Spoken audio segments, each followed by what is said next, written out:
Jury selection, gentlemen. Clerk, call the first veneer person. Lester Gilman of Norwalk.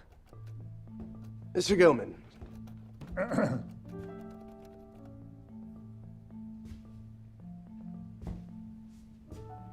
Mr. Gilman.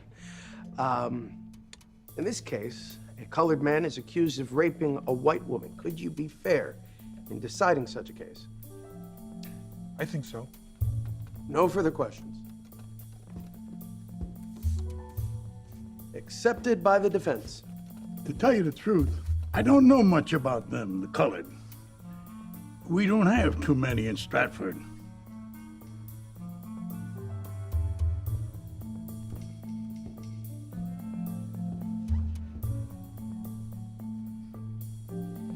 Excused.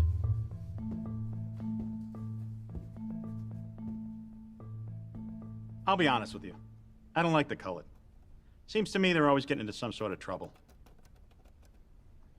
I don't think much of Hebrews either. Excuse me?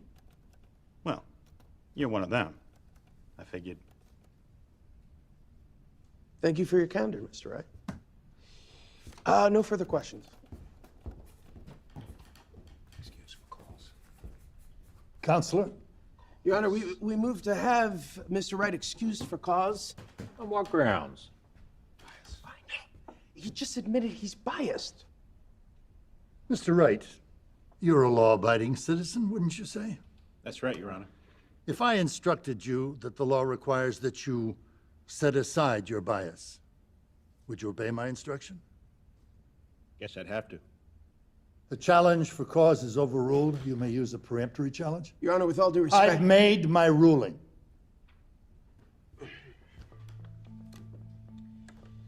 Excused. Mr. Ellis, you agree, do you not, that as a colored man, you could not fairly pass judgment on Mr. Spell? No, sir. You agree you could not be fair? No, what I mean is, yes, if he's guilty, I'd have to convict him. I'll use a challenge. Object. On what basis? Just do it. Your Honor, I object. Grounds? You can't use the challenge to You can't use the challenge to I discredit... heard that, Mr. Marshall. It's a peremptory challenge, Mr. Friedman. The state may use it for whatever reason it wants.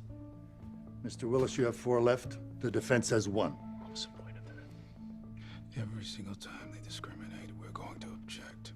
Recognize it now. Mrs. Richmond, you reside in Greenwich? Yes, Mr. Willis, I do now. And if the state proves its case, you could convict the defendant?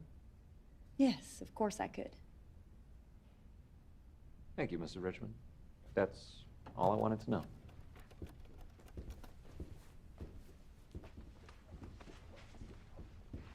Mrs. Richmond, I notice you have an accent.